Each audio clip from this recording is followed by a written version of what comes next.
Hello all, my name is Alex Peel and I have the pleasure of welcoming you to this year's Summer Legal Fellows panel. Today we turn our attention to the past, present, and future of notice and takedown. The notice and takedown requirements of the Digital Millennium Copyright Act's safe harbor provision have been a long-time fixture of internet policy and have greatly shaped the relationship between online platforms and their users, both within the United States and abroad. It was a novel legal mechanism devised for this new thing called the internet, written before anyone knew what it would grow into, and has been more or less unique within US law since.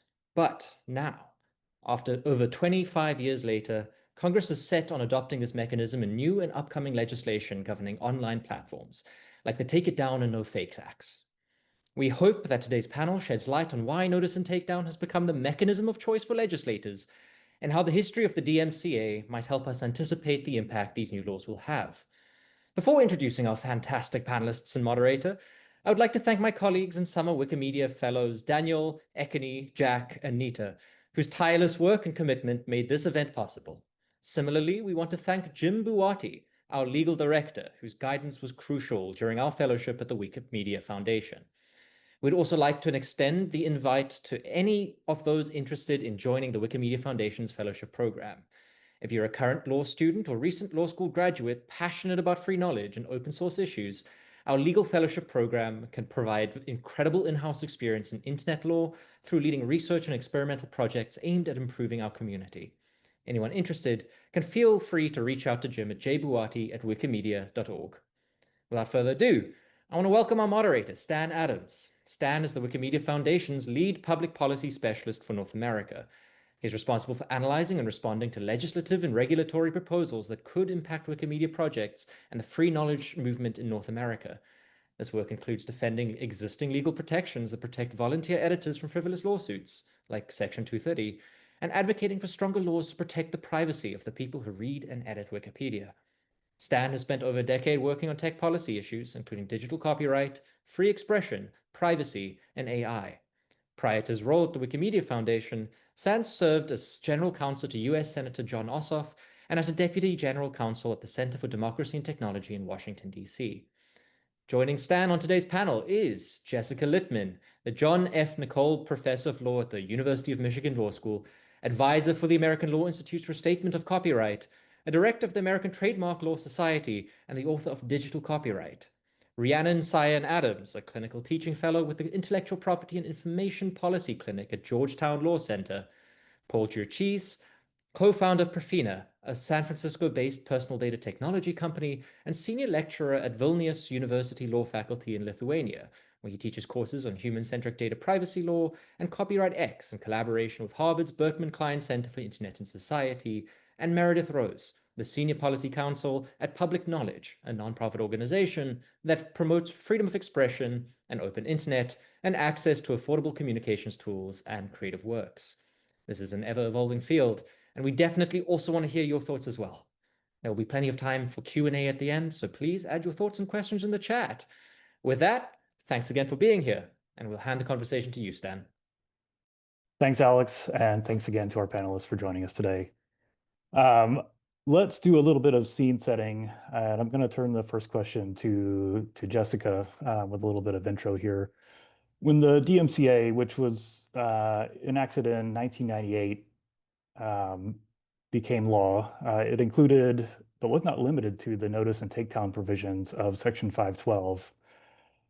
It had been the product of years of discussion and negotiation about the future of copyright in the digital millennium. Why was notice and takedown chosen as the vehicle to enforce copyright online? And why weren't other policy tools, such as the framework codified in Section 230 of the Communications Decency Act, chosen instead?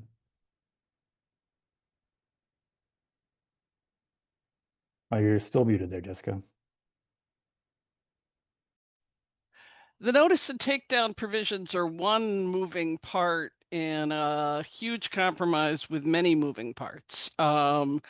And it's worth appreciating just how terrified legacy entertainment and information media were about the whole idea of the internet. And the Clinton administration basically promised them that they would make the internet safe, for movies and music and software and everything else. So the compromise evolved with a bunch of different pieces. One of them was an investment in copy protection that would, if not prevent, at least make it extremely difficult to gain unauthorized access or make unauthorized copies of any copyrighted material. And a second was an expedited way for copyright owners to get stuff taken down if an unauthorized copy made it into the wild. And initially, copyright owners argued that any time an unauthorized copy appeared in any computer connected to the internet, that was a copy. It was actionable on a strict liability basis.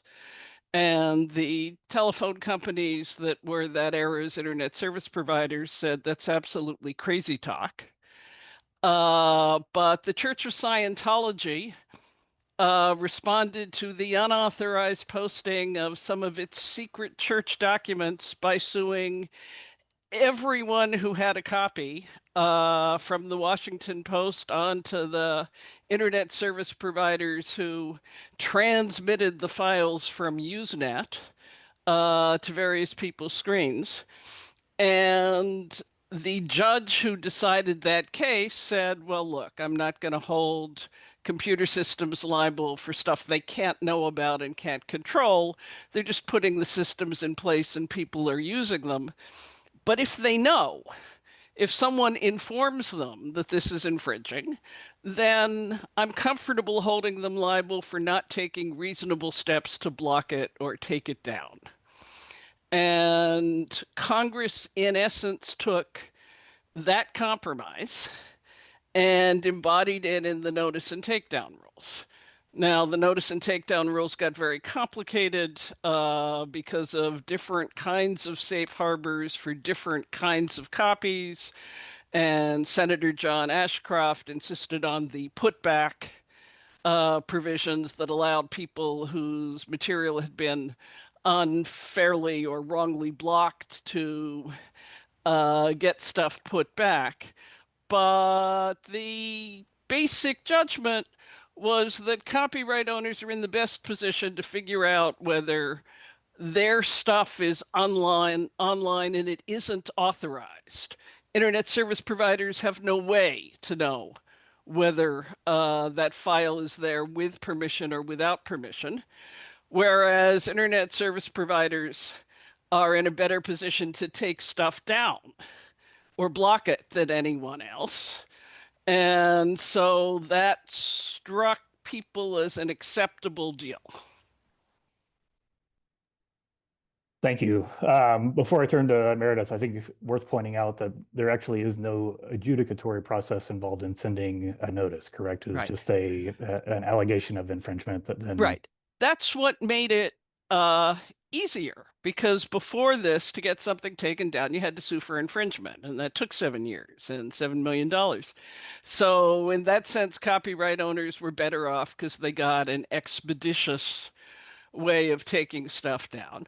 On the other hand, no one imagined today's internet.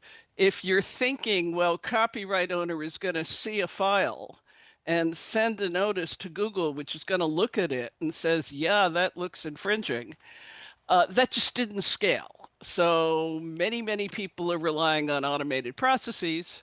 And one of the problems with automated processes is there's no incentive to set them to be less touchy than you might want them to be. So they have pretty much been over-inclusive and involved the blocking of a whole lot of stuff that is not, in fact, copyright infringement.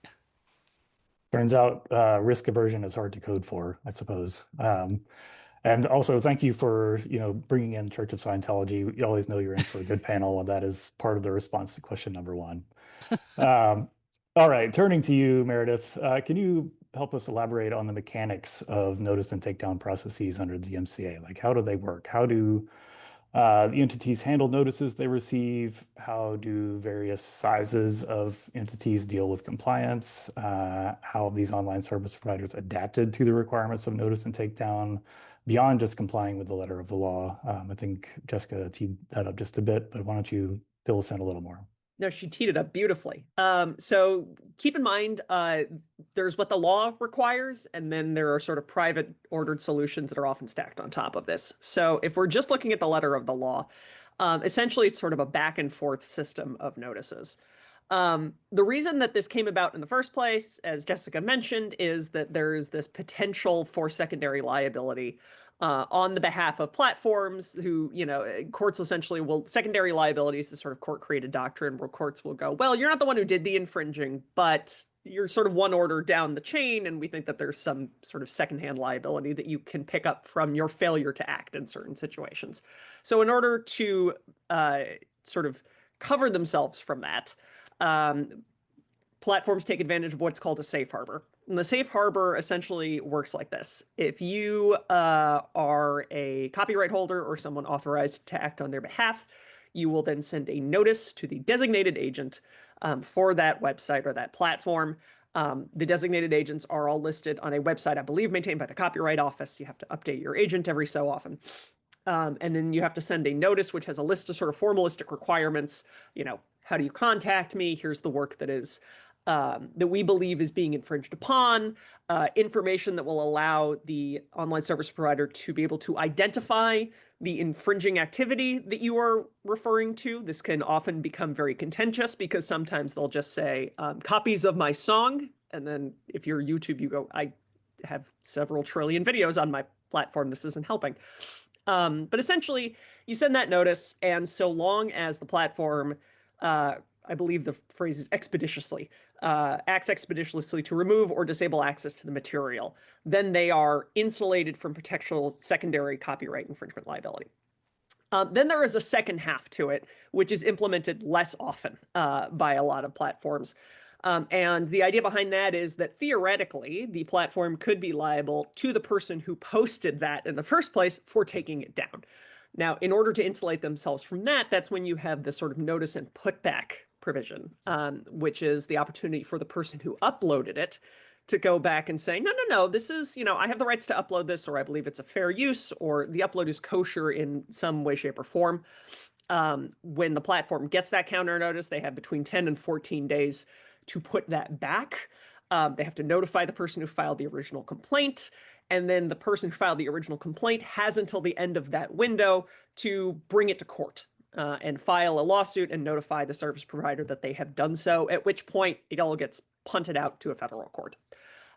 Because that counter notice provision is really about protecting the platform from potential liability against their user who uploaded it, that is not as widely adopted. Certain websites such as Twitch straight up do not have counter notice provisions, or at least have not had them at various provisions in their history. And so that is kind of touch and go. Failure to reinstate, we get into conversations about risk aversion, as Jessica and Stan have both mentioned. Now, again, because this is, this was designed in the late 90s under an assumption that websites and service providers were run by a small team of guys. There was a person who was reading the email and analyzing it and thinking about it and investigating it and going, we should take this down. That doesn't scale very well. And so what a lot of the larger platforms in particular, YouTube is kind of the example that most folks think about, they have created these sort of private ordering systems that exist on top of the law, which really kind of prevent people from, or act as a sort of a buffer between the actual user experience of managing copyrighted works and actually invoking the DMCA. So YouTube, for example, has Content ID, which is a sort of private internal system, which does a million and one things, all of which somewhat poorly, which, is designed to identify, it's designed to allow copyright holders to upload samples, to upload their work so that it gets fingerprinted and is scanned, and they can send, they can demonetize videos, they can have takedowns, they can strike things sort of back and forth and back and forth. But those are not strictly DMCA systems. I think a lot of folks get them conflated because they're dealing with copyright management on these large platforms. But going through that is the step often in practical cases before you end up invoking the DMCA. Some folks decide to skip them altogether, especially if you're a very small creator, you do not have access to the full suite of tools that things like Content ID allow you to use. And so oftentimes people will just go straight to DMCA takedown notices.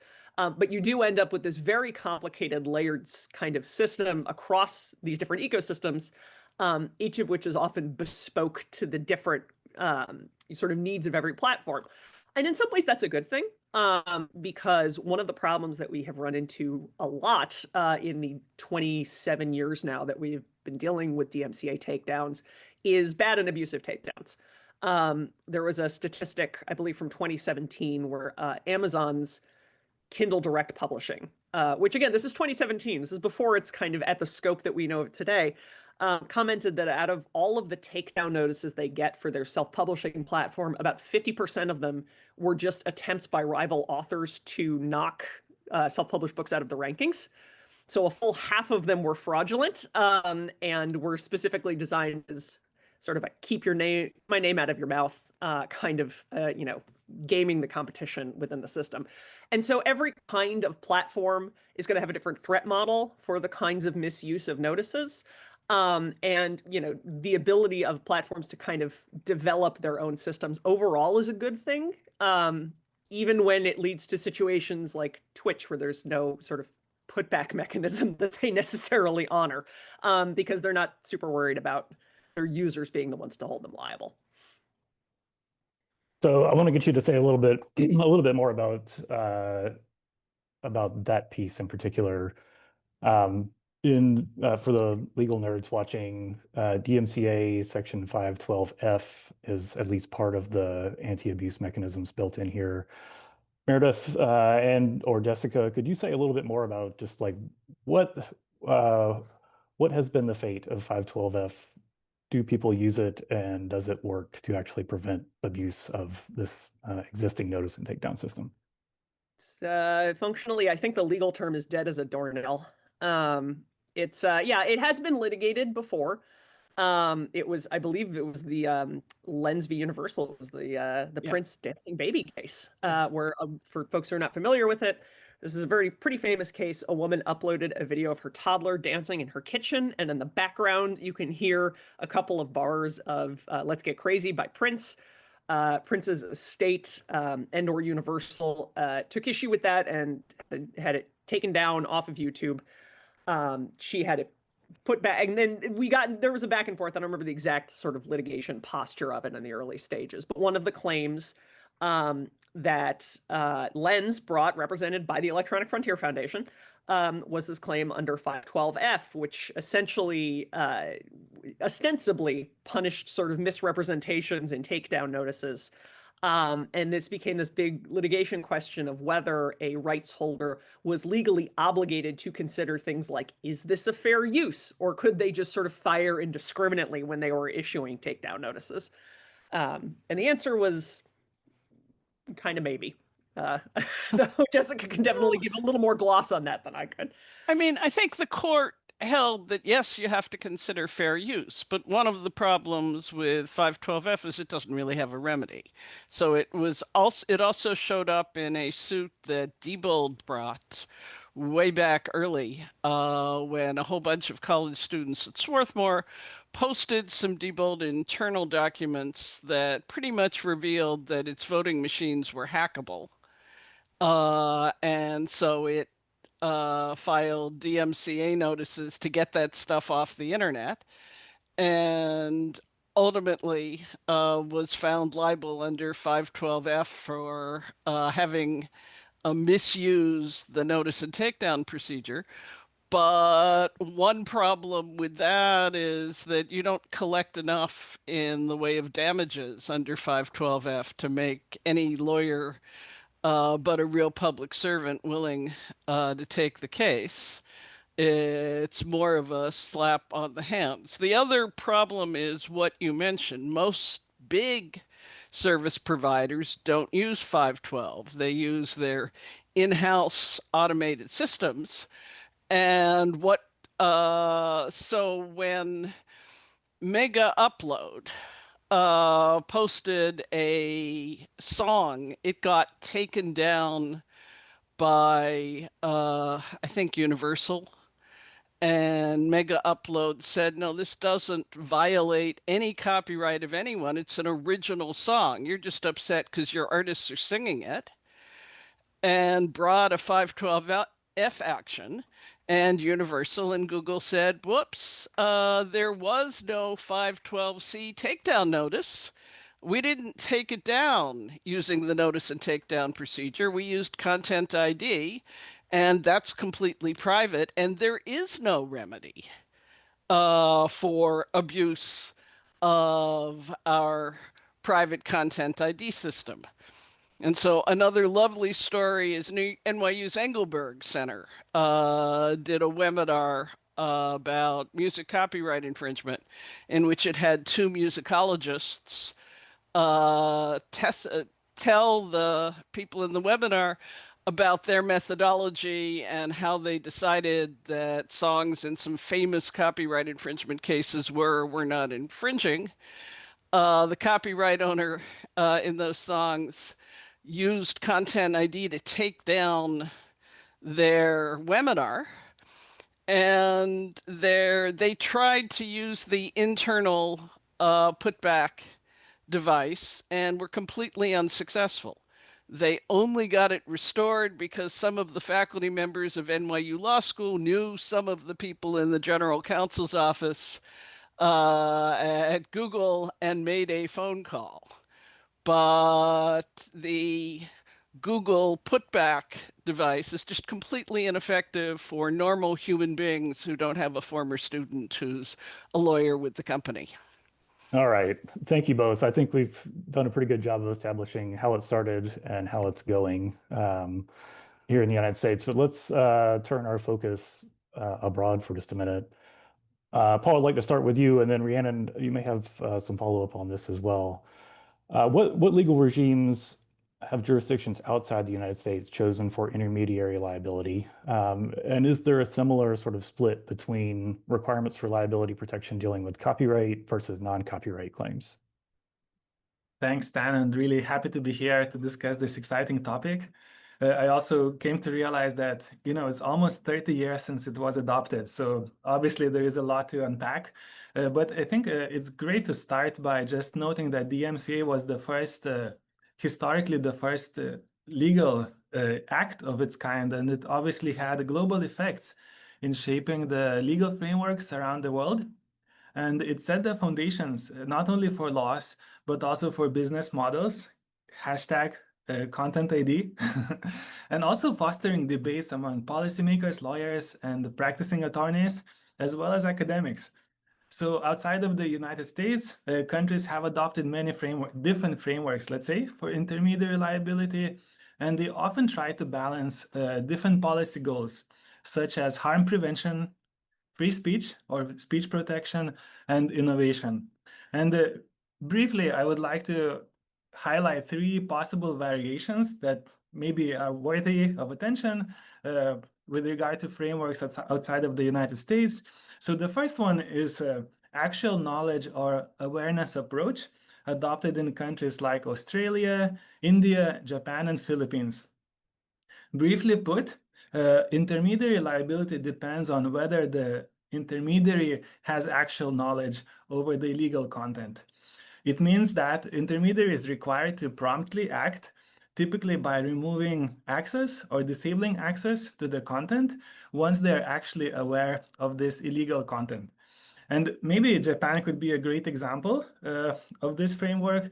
So in 2001, Japan adopted Provider Liability Limitation Act, under which intermediaries are not liable for damages caused by third-party information, unless it is technically feasible for them to prevent the transmission, and they must have either actual or constructive knowledge about the infringement.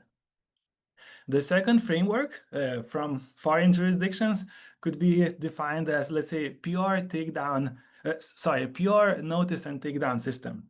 So in New Zealand and South Africa, so far as I know, there is like a framework which requires intermediaries to promptly remove the content once they are notified. And failure to do that means that the intermediary loses the protection. And the third one is probably most prominent in Europe. It's called mere conduit approach, adopted in Europe and now also followed in the United Kingdom. But the idea is that intermediaries are seen as passive actors, passive conduits, and they are exempted from liability as long as they do not initiate, select, modify the content. And here, the e-commerce directive of 2000 distinguishes between three levels of intermediary responsibility: mere conduit, caching, and hosting. Depending on the intermediary involvement, liability, let's say, or duties might increase. But the idea is also similar, that intermediaries have to act expeditiously. I think it's worth noting, and it's probably a segue into this AI debate, but there is a new act, Digital Services Act, which follows the path established by the e-commerce directive, but also adds additional, DSA adds additional obligations on actors, intermediaries, platforms, in terms of transparency and reporting about the content they host. And to your second part of the question, Stan, there is obviously very clear bifurcation between copyrightable or copyrighted content and then other type of content. Another big Pandora's box is privacy and free speech type of infringements.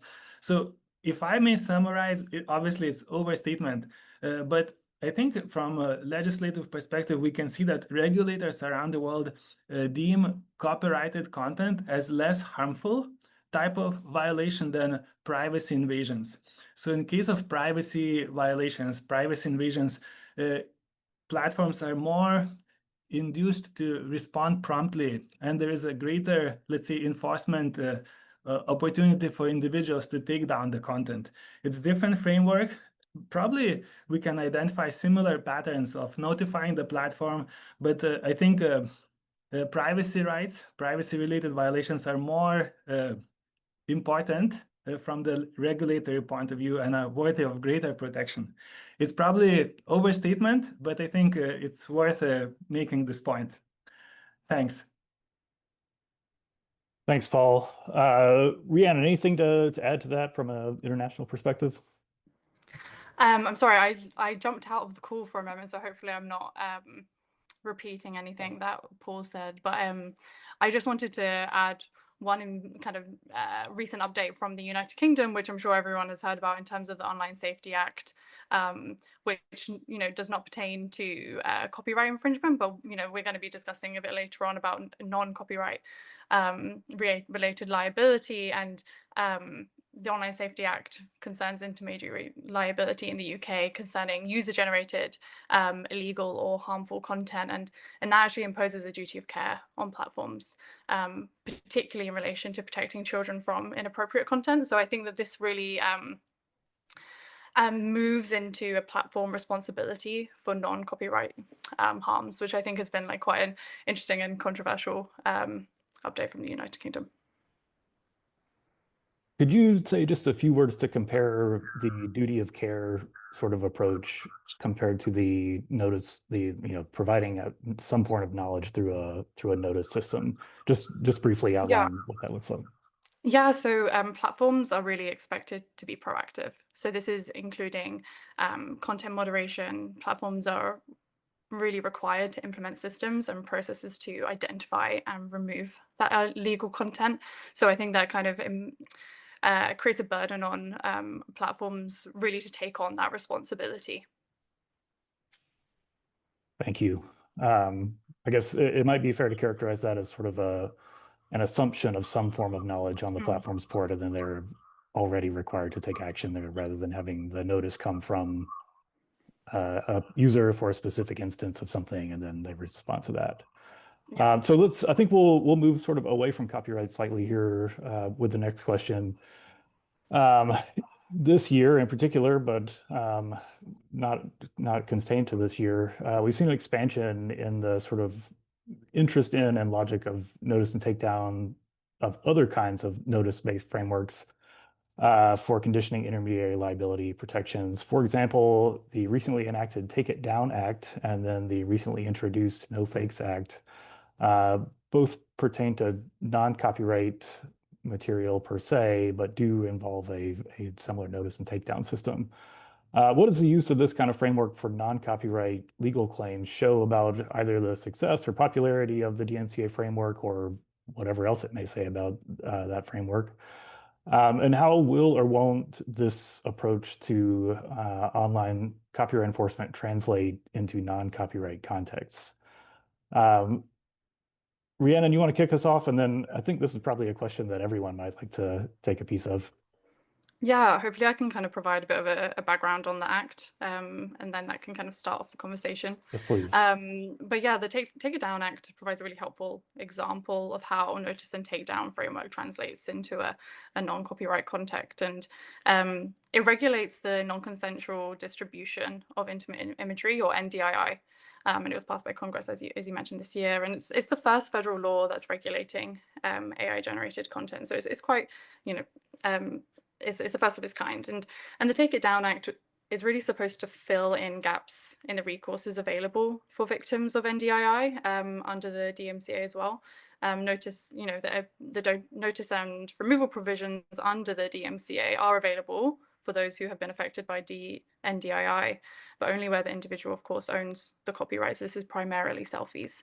So the Takedown Act addresses that gap when the individual doesn't own the copyright. So this might be when there is a synthetic depiction of the individual created by artificial intelligence, for example. And the legislation specifically includes a definition where the deepfake realistically depicts the individual such that a reasonable person would believe that the individual is actually depicted. And then maybe we can go into a bit of a conversation later on about that, about concerns over that definition. But the Act really requires covered platforms to remove NDII within 48 hours. So it models the DMCA's section 512, and it requires platforms to create a process through which victims of NDII can send notice to them about the existence of such material. But the issue with the Takedown Act is that it hasn't included any of the DMCA's safeguards. So, we've spoken about this, and in particular, Jessica and Meredith have gone over the provisions for the counter notice. There's also individuals must attest under a penalty of perjury that they are authorized to act on behalf of the injured person under the DMCA. The DMCA imposes liability on individuals who make knowing and material misrepresentations about the nature of the content.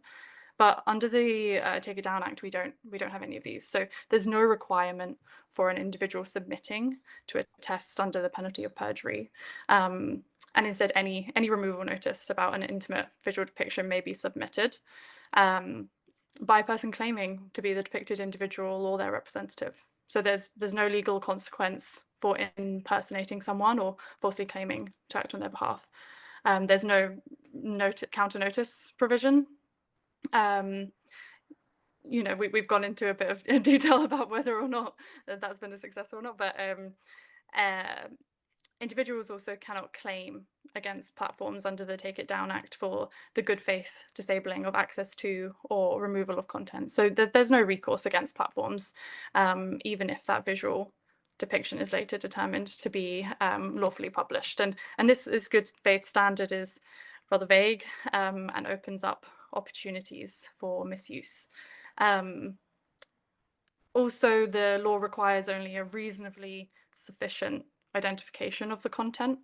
And really, I think that under the DMCA, this level of ambiguity would likely invalidate a request. So, in summary, we're seeing the DMCA framework implemented in new ways in non-copyright context, but it's kind of a far weaker imitation of the original. And we've all seen that even with its guardrails, the DMCA has successfully been used to remove protected speech. And when we don't have any of those safeguards at all, I think this raises some real concerns about how the Takedown Act is going to be implemented. Indeed, and no fakes, I think, is similarly situated. I do want to move us on to questions from the audience, but I also want to hear from Jessica, Meredith, and Paul on take it down or no fakes before we skip ahead.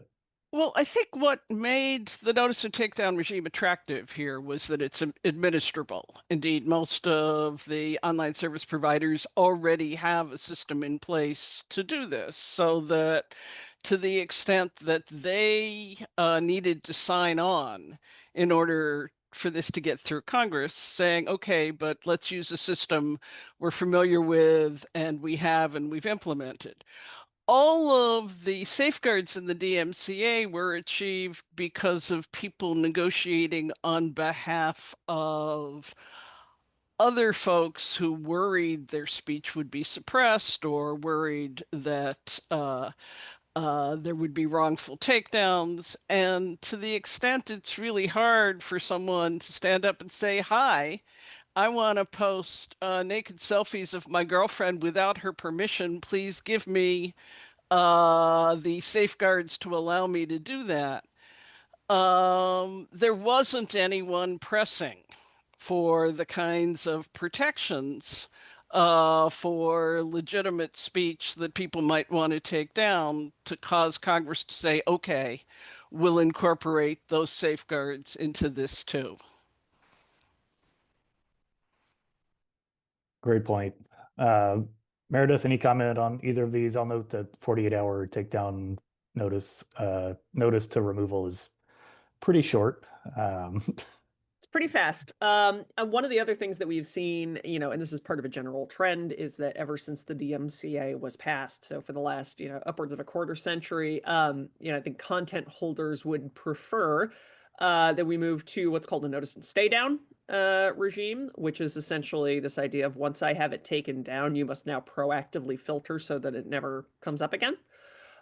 Which is a bit of a pipe dream technologically for all but the absolute largest of these platforms. And even then, everybody's got a story about Content ID. It's the most expensive and high-end system out there, and it's still kind of a disaster at times.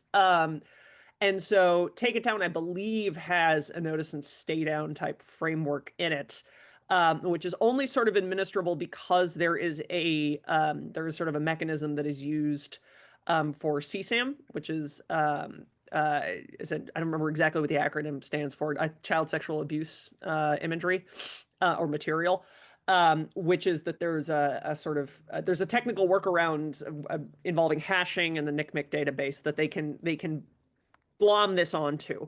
One of the concerns, though, as somebody who works in copyright policy, is we see a lot of situations where this happens and you have this notice and stated in a much narrower context.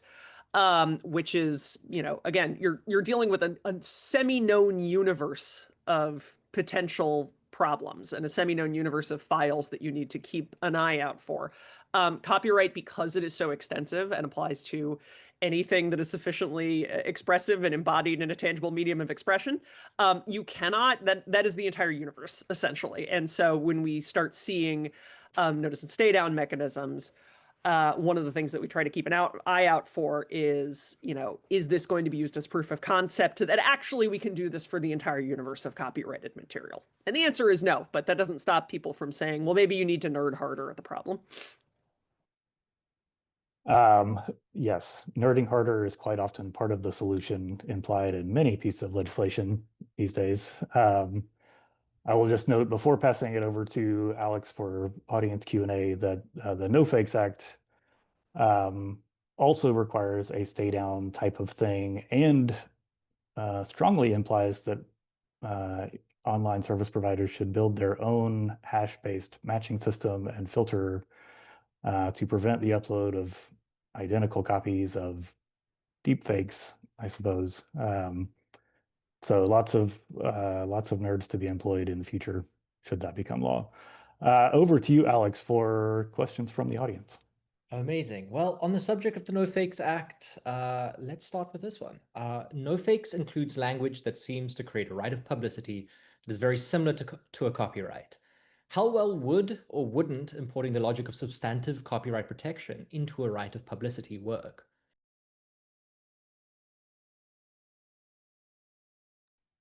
So I can hop on that one.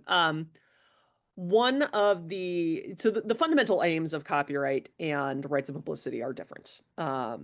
So the idea behind a copyright is that between the American conception of the copyright, I'm speaking at a very, very broad level here, but the American conception of copyright is a policy decision that a creator has put effort into creating a work, and in order to allow them to potentially recoup the cost of creating it in terms of their time and their energy, we will give them a limited monopoly for some amount of time. But it's designed specifically to incentivize the creation, the production of more works that are then made available to the public in exchange. Right of publicity and name, image, likeness rights, which are sort of a cousin framework to right of publicity, are in the United States generally only available to folks whose likeness has commercial value. So they are available to, the high profile cases are famous actors, singers, sort of folks like that. I do not have rights of publicity. I think most people on this panel, no shade to anybody involved, and most of us on the panel are not going to be recognized on the street by our faces alone. We're not cutting licensing deals for ads. And so the idea behind publicity rights is that if you have a likeness that is valuable and someone goes and uses your likeness without your permission to make it appear as though you were endorsing a product, that they don't just kind of get away with that scot-free. They do owe you some financial compensation for it. Again, this is like grossly oversimplifying it. The problem that happens when you try to scale these publicity rights is that when you're creating an all-purpose tool in the process of trying to create something to get these things taken offline, right? So the question is, well, if you're a famous actor and you want your likeness or a deepfake of you removed from YouTube, how do you do that? Well, there needs to be some kind of mechanism to do that. Well, how do you restrict that to only people whose likeness is commercially valuable? Do you have a content ID situation where if you're a super special rights holder, if you're the special boy that YouTube decides you get to have access to the special control panel or whatever. NoFakes creates a sort of general purpose tool that is available to anyone, including folks like me who if there's a deep fake of me out there, I have a very different threat model and a very different damage model for what that's going to look like than if it's Brad Pitt.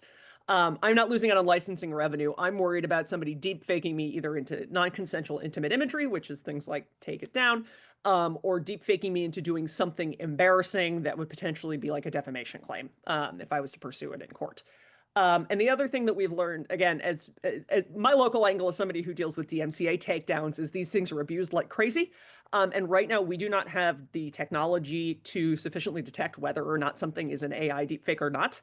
And so the second one of these tools comes out that says, you are now hereby legally empowered to demand the removal of something that is a deep fake of you, there's no way to reliably distinguish between deep fake and real footage. And so the very first thing you will see this being used for, if it becomes law, is taking down embarrassing footage of politicians. It will be used to take down videos of police brutality or public misconduct, with the claim that, oh, this is absolutely a deep fake of me. And NoFakes has no putback mechanism. We sort of discussed this in the DMCA. There is a putback mechanism. It's not a particularly robust one, and a lot of people ignore it. NoFakes doesn't even have that. It's once it's been taken down, it needs to go down, it needs to stay down. So it's a very, very dangerous framework because it's been designed explicitly for actors, for celebrities. It's been designed with this economic model and not for the rest of us.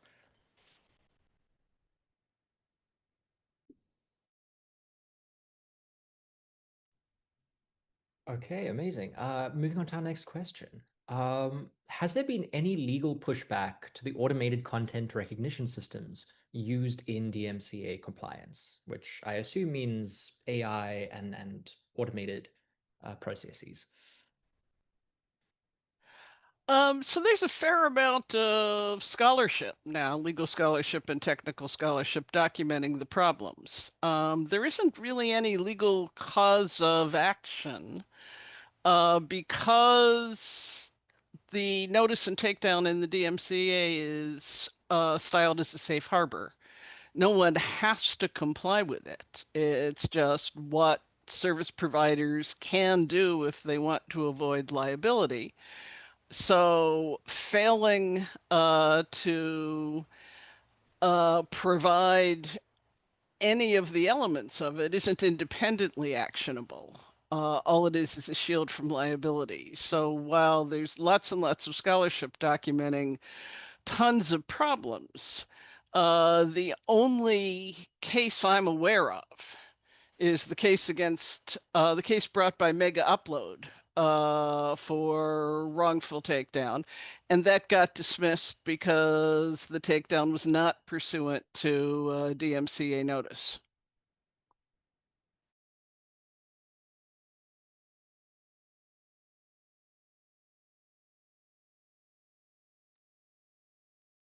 All right. So another question. With the new administration in the US utilizing the law somewhat haphazardly and with an eye towards results rather than focusing on the process itself, how do we view triaging takedown requests? For instance, if a site gets to request to take down information related to DEI from the executive branch, but is not necessarily within the executive branch's jurisdiction. So technically, if the request is for anything other than a copyright-related infringement claim, it's not considered a valid notice. So this is something that is baked into the DMCA. No, as a practical matter, what actually often ends up happening, as anybody who's followed YouTuber drama can attest, what usually happens is it's framed as a copyright claim, and really there's sort of a secondary motive for that. Having said that, websites, especially smaller websites, do have a lot of them are still using individual review. We work a lot with the Organization for Transformative Works, which runs Archive of Our Own, the very large fan fiction archive. They manually review their takedown requests. They don't get a ton because they're a fan fiction archive, so people sending DMCA takedowns to fan fiction are kind of wild to me conceptually, but they do get some, and they manually review them. And a lot of them are not valid requests. So to that extent, on an implementation level, websites do have some choice in how they want to review this thing. And typically, if you get political pressure to remove content from a website, it tends to come through other avenues rather than a DMCA request.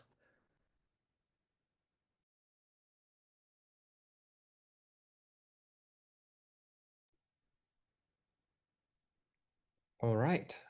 Next question. Does the DMCA or case law pertaining to the notice and takedown regime address the issue of enabling the heckler's veto through this regime?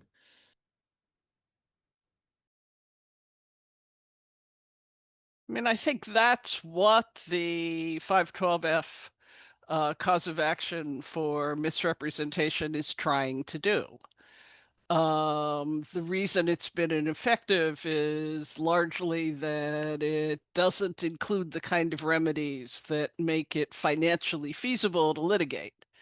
So it's an option that few people are motivated to use because it's just too expensive.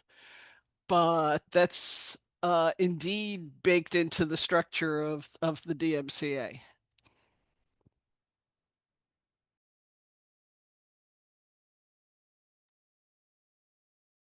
Amazing. So next question. How does the fact that AI-generated content isn't protected by copyright affect notice and takedown regimes versus no fakes that has a textual recognition of AI-generated content?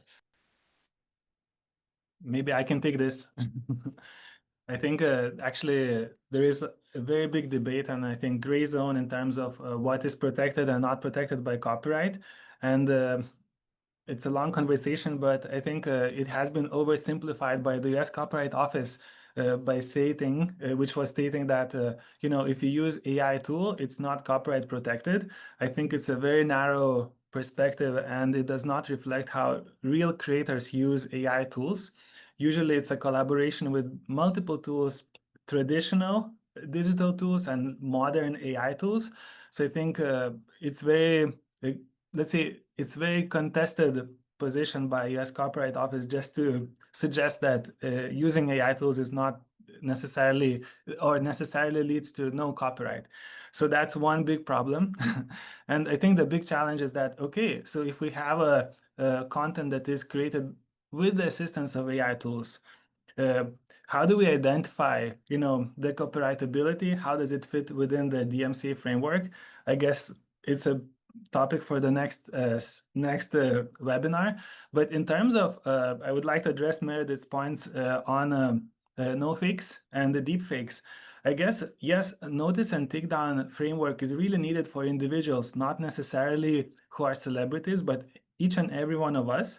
We need to have tools to be able to request platforms to remove the content that maybe is impersonating us, not only our visual appearance, but also it can be our voice, right? It can be other biological, physical traits that we might have.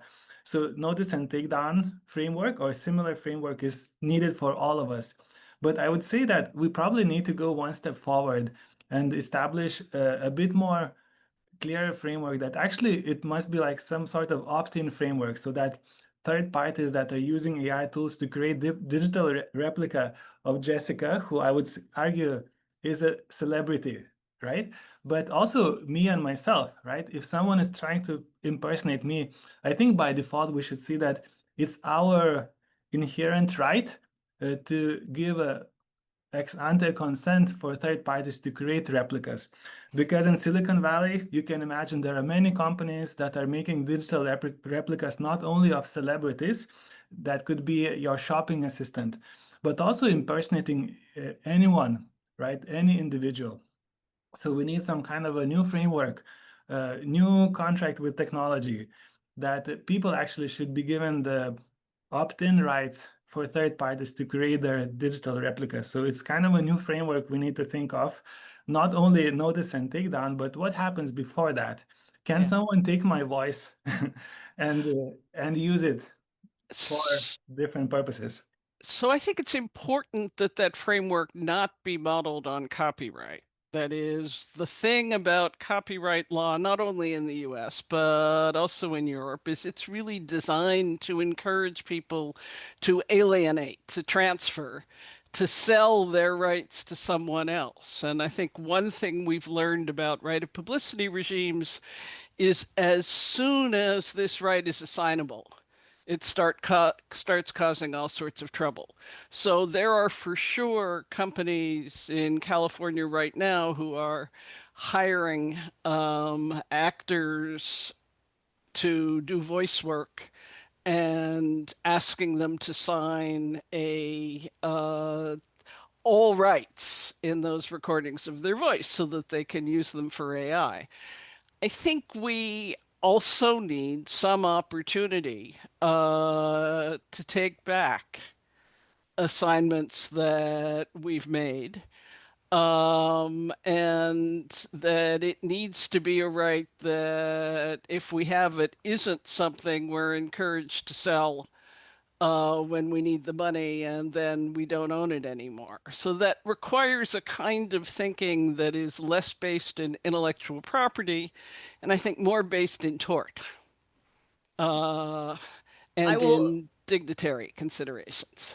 I completely agree. I will just piggyback on, I think, the reality of why just contextually, sort of in the US in particular, why we've seen a lot of these take a copyright framework comes partly from the fact that the first industries to jump into action in response to this were major entertainment industries. And when you have a hammer, kind of everything looks like a nail. And also the complication posed by Section 230. Which is, again, for non-American, I'm grossly oversimplifying. Section 230 essentially says that platforms, generally speaking, cannot be held liable for things that their users put on the platform. And there's a handful of exceptions to that. And one of those is intellectual property. Every time Congress tries to punch a new hole and add a new exception to 230, it turns into an absolute circus. And so the political reality is that most folks see that the only way they can get any kind of takedown mechanism, you have to find one of those existing tunnels through Section 230, and intellectual property is one of them. And so they have been funneling it through that as a matter of political expedience. Amazing. And I think we have time for one last question. Bit of an open-ended one, but I think an interesting one to end on. Have there been any proposals for alternate regimes to the notice and takedown regime?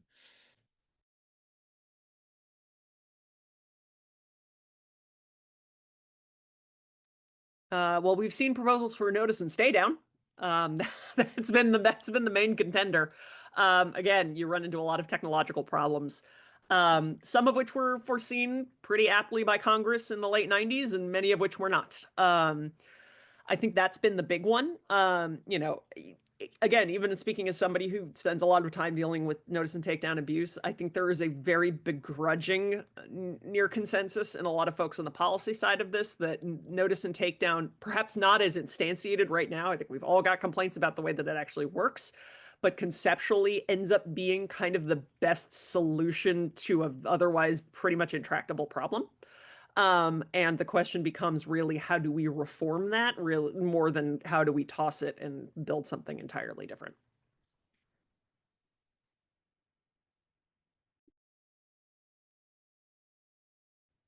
Also, I can add, in the age of AI, with this advent of new, let's say, AI-assisted, AI-generated content, clearly there are efforts to create new frameworks that are already AI-powered frameworks to manage what gets out and what gets noted, what gets, let's say, flagged. Clearly, there are companies working on that. I think it will take years to make it into, let's say, something actionable.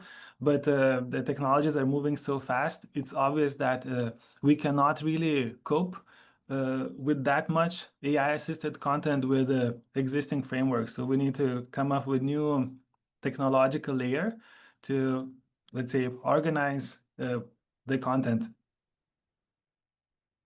I think Paul's right. I'm going to jump in to close this out here, but before I do, I'll just observe on Paul's point here. Talking about Content ID as a hash-based matching system, sort of built on top of, in addition to the DMCA requirements. I wonder if those type of systems will work less well against sort of a flood of novel images. We'll call them that, right? You can generate easily any number of variations of a deep fake that will not have the same hash as each other, and so it could be quite difficult to automate a system, at least based on that technology. What might fill in that gap, I think, is an open question at the moment. So tune in again next summer when we're talking about the latest and greatest from the AI industry on how they're self-regulating this problem, which I'm sure they will all get right on. All right, thank you so much to our wonderful panelists, Rhiannon, Jessica, Meredith, Paul. It's been a pleasure hearing from you all today. Thanks again to our legal fellows who did a wonderful job putting this panel together, and for organizing the whole thing. We welcome you back anytime. Thanks for being with us today. Thank you all. Thank you. Thank you.